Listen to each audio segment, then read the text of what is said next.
अस्सलामु अलैकुम वरहमतुल्लाहि वबरकातुहू। उम्मीद है कि आप सब बिल्कुल बखैर वफ़ियत से होंगे।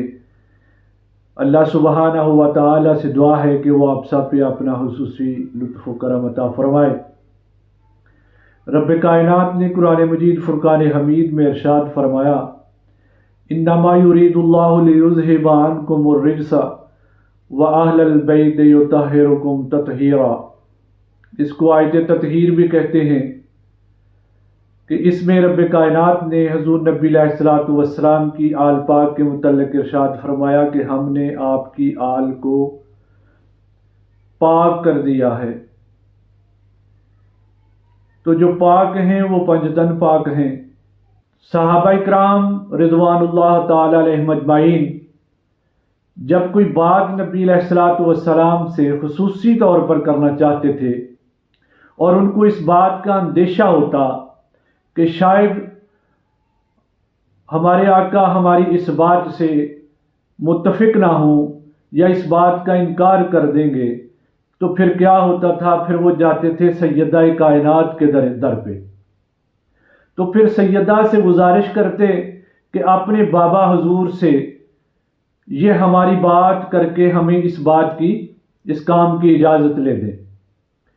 चूँकि सैयदा कायनात की शख्सियत वो शख्सियत थी कि जिसकी कोई बात मेरे आका ने कभी नहीं मोड़ी। सैयदा ने जो कहा, चूँकि नबी अलैहिस्सलातु वस्सलाम की जो मोहब्बत थी, कायनात में सबसे बढ़कर जिसको हस्ती को मेरे आका ने चाहा वो सैयदा कायनात की हस्ती थी। अम्मा हुजूर सैयदा आयशा सिद्दीक़ा रज़ी अल्लाह ताला अन्हा, अम्मा हुजूर इस बात की रावी हैं कि उनसे पूछा गया कि हुजूर नबी अलैहिस्सलातु वस्सलाम को सबसे ज़्यादा किससे मोहब्बत थी? तो आप फरमाती हैं कि अपनी बेटी के साथ। अर्ज की, उसके बाद फरमाया बेटी के शोहर के साथ। यानी सबसे पहली मोहब्बत जो थी वो सैयदा कायनात की थी कि जब आप सफ़र पे निकलते तो सबसे आखिर पे सैयदा के घर तशरीफ़ ले जाते और जब सफ़र से वापस आते तब भी सैयदा के घर तशरीफ़ ले जाते। और जब सैयदा कायनात सलामुल्लाह अलैहा हजूर नबी अकरम सल्लल्लाहु अलैहि वसल्लम की खिदमत में हाजिर होती तो नबी अलैहिस्सलातु वस्सलाम उठ के खड़े हो जाते। ये एक ऐसा बाब है कि जिसको जितना भी बयान किया जाए ये बरकतें ही बरकतें हैं, रहमतें ही रहमतें हैं। क्योंकि अहले बैत का जिक्र करना इबादत है। तो जब हम जिक्र कर रहे होते हैं या जब हम जिक्र सुन रहे होते हैं तो ये सारे का सारा जो वक्त होता है ये इबादत में गुजरता है। आज मैं सैयदा कायनात की चौखट पे दस्तक देने का वो वजीफा आपकी खिदमत में लेके आया हूं कि अगर कोई तदबीर बन ना पा रही हो, ये समझें कि मेरी जिंदगी का निचोड़ है जो मैं आपकी खिदमत में लेके हाजिर हुआ हूं। कि जब हमें कोई तदबीर बन नहीं पा रही होती कि हमें हर तरफ से परेशानियों ने घेरा हुआ है, हमें जो हम इबादत कर रहे हैं, जो जिक्र व अज़कार कर रहे हैं, जो उर्द वज़ाइफ पढ़ रहे हैं, तो वो अगर हमें फ़ायदा नहीं दे रहे तो उसको हरगिज़ ये तो नहीं समझ सकते हम कि ये रायगां जाएंगे। नो, ये हरगिज़ रायगां नहीं जाएंगी। ये तमाम अमाल हमारे जमा हो रहे हैं, मगर हमारे किसी ऐसे अमल की वजह से या किसी और दुनियावी मामलात की वजह से अगर वो कबूल नहीं हो रहे तो इसमें हमें अपनी कोताही तसव्वुर करना चाहिए। और जब हम तमाम उर्द वज़ाइफ पढ़ लेते हैं, जिक्र व अज़कार कर लेते हैं, तो उसके बावजूद हम जिन मकासद के लिए पढ़ रहे हैं वो हमारे मकसद हासिल नहीं हो रहे, तो फिर हमें क्या करना है? हमें सैयदा कायनात की चौखट पे हाजिर होना है और सैयदा कायनात की चौखट पे हाजिर होकर दस्तक देनी है। वो चौखट के जिस पे जिब्राइल भी दस्तक दे, بغیر اجازت تو جبرائیل کو بھی اندر داخلے کی اجازت نہیں ہے. تو اس در دولت پہ ہم نے، اس در اقدس پہ ہم نے جا کے دستک دینی ہے.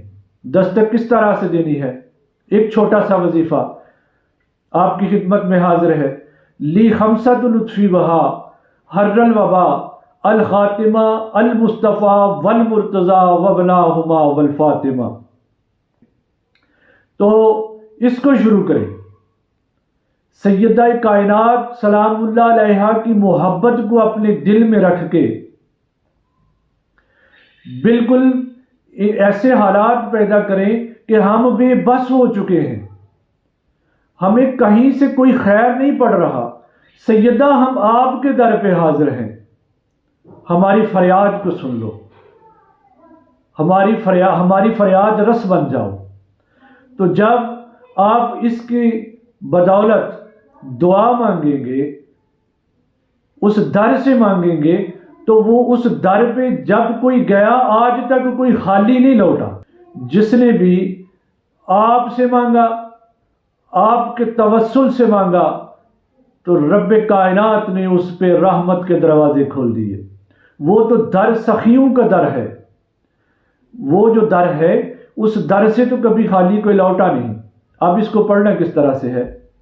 اس کو پڑھنا اس طرح سے ہے کہ آپ عشاء کے بعد انتہائی خشوع و خضوع کے ساتھ کہیں خلوت میں بیٹھ جائیں گے، اور وہاں پہ بیٹھ کے اس کی ایک تسبیح یعنی 100 دفعہ اول و آخر درود پاک پڑھ کے تو آپ اس کو سیدہ کائنات کی خدمت میں ہدیہ کر دیں گے. سیدہ کائنات کی خدمت میں جب آپ اس کو ہدیہ کریں گے تو وہ کریم ذات ہے، وہ آپ کی طرف ضرور توجہ فرمائیں گے. جب سیدہ کی توجہ ہو گئی، ان کی توجہ حاصل ہو گئی، تو پھر کائنات میں کسی چیز کی کمی نہیں رہتی. مگر اس تھوڑے کو بہت سمجھیں، اس کو زیادہ سمجھیں، اس کو دل سے لگائیں، اس کو پڑھنا شروع کریں. خصوصاً میں اپنی ماؤں بہنوں بیٹیوں کو یہ ایک گفٹ پیش کرتا ہوں تو اس کو اگر آپ محبت کے ساتھ پڑھیں گے، عقیدت کے ساتھ پڑھیں گے، تو انشاءاللہ سیدہ کی محبت آپ کو نصیب ہوگی. اور جس کو سیدہ کائنات کی محبت نصیب ہو جائے اس کو کائنات میں کسی اور چیز کی ضرورت نہیں رہتی. اس کو پڑھیں، زندگی میں خوشیاں بھریں، اپنی عبادات میں، اپنی عروض و وظائف میں خلاوت پیدا کریں. اللہ ہم سب کا حامی و ناصر ہو. السلام علیکم ورحمۃ اللہ وبرکاتہ.